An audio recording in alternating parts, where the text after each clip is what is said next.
اعوذ باللہ من الشیطان الرجیم بسم اللہ الرحمن الرحیم علم یجد کا یتیما فآوا۔ شوال میں بیان ہوتا ہے کہ جناب ابو طالب علیہ السلام کی ولادت بسعادت آخر شوال 29 شوال کو ہوئی۔ ایک غلط فہمی دور کرنا چاہتا ہوں کہ دیکھیں، اسلامی کیلنڈر اس زمانے میں نہیں تھا جب جناب ابو طالب کی ولادت ہوئی تھی۔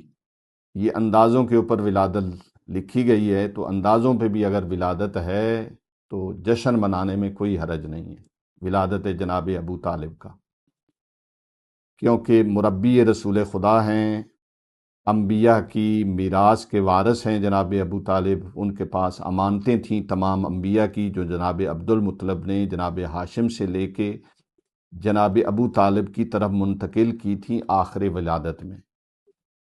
جناب ابو طالب وہ ہیں کہ جو رسول خدا کے والد جناب عبداللہ کے سگے بھائی ہیں، یعنی جناب عبد المطلب کی اولادوں میں سے جناب عبداللہ اور جناب ابو طالب کا ماں بھی ایک تھی۔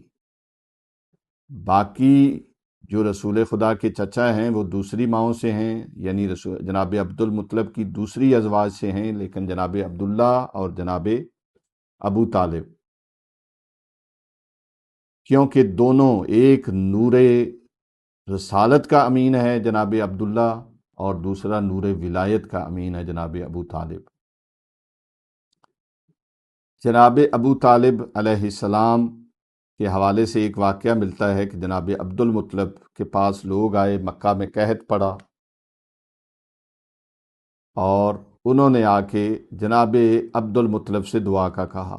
جناب عبد المطلب جناب ابو طالب کو ساتھ لے کے گئے، کوئی ابو قبیس یا خانہ کعبہ کے پاس جناب عبد المطلب نے ہاتھ دعا کے لیے بلند کیے، اور جناب ابو طالب جن کی عمر اس وقت بہت کم تھی، چھوٹے بچے تھے، ان کو کہا کہ میں دعا کروں گا اور تم آمین کہنا۔ جناب عبد المطلب نے دعا کی، جناب ابو طالب نے آمین کہی، فوراً بادل آیا اور فوراً بارش ہوئی۔